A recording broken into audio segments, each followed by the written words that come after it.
devo tornare qui al centro del palcoscenico, quello bello, privilegiato della piazza di Scaffinggiu, perché abbiamo un ospite di quelli straordinari. Vi faremo restare a bocca aperta come tutti i suoi centinaia di migliaia di follower che lo seguono su TikTok. E allora noi qui abbiamo aperto una rubrica, la rubrica Tic e Toc.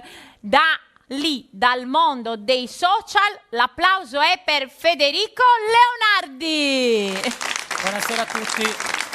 Buonasera. Federico, sei arrivato direttamente dal nostro bar di Scaffinggiu. Sì. Lì lo dice anche la tua maglietta, cosa c'è scritto? Fede Sound. Fede Sound. E dietro, per seguirti, sì. ecco, il codice ce l'abbiamo direttamente sulla schiena.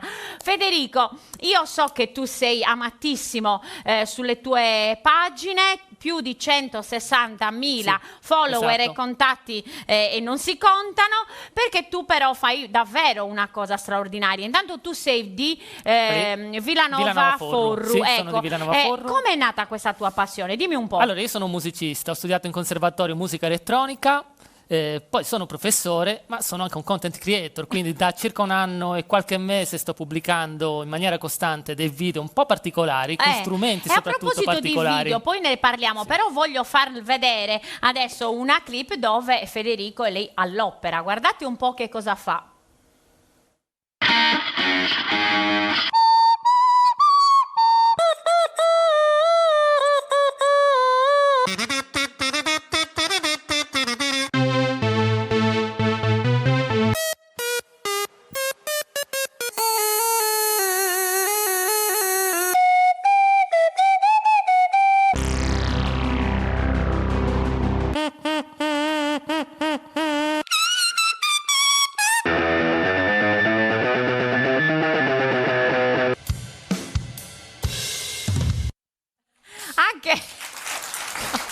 Anche i nostri musicisti sono rimasti un po' a bocca aperta, particolari, però sì. Questo strumento straordinario tu ce l'hai portato Sì. anche questa sera. Abbiamo un microfono, Sì. salutiamo i nostri tecnici straordinari, sempre pronti. Dai, ma Questo si facci chiama vedere Otamaton. come funziona. È giapponese, uno strumento Vai. giapponese.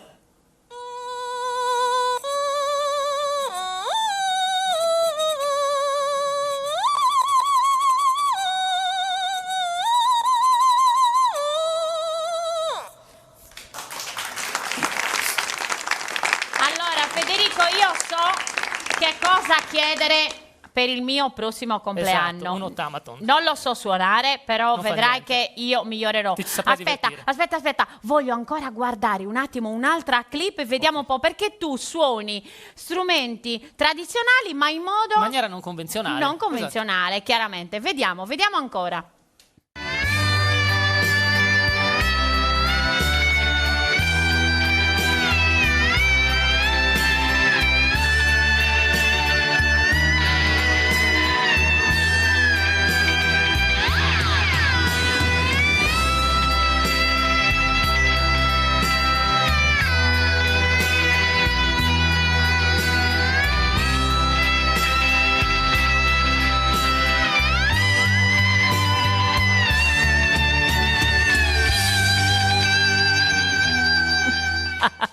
Io ho capito perché fai impazzire i tuoi follower con un cacciavite. Con un cacciavite, sì. Ci si diverte. Qual dai. è il gioco però? Spiegamelo. Tu fai indovinare? Io faccio indovinare delle canzoni a una funzionalità dello smartphone e faccio un gioco con i followers, cioè chi indovina prima, loro il computer, o lo smartphone? Lo smartphone oppure il pubblico, Esatto, quindi quello noi giochiamo vero. in questo modo, sì. L'applauso per Federico Leonardi, geniale! Grazie Grazie. Federico. Ciao a tutti, grazie.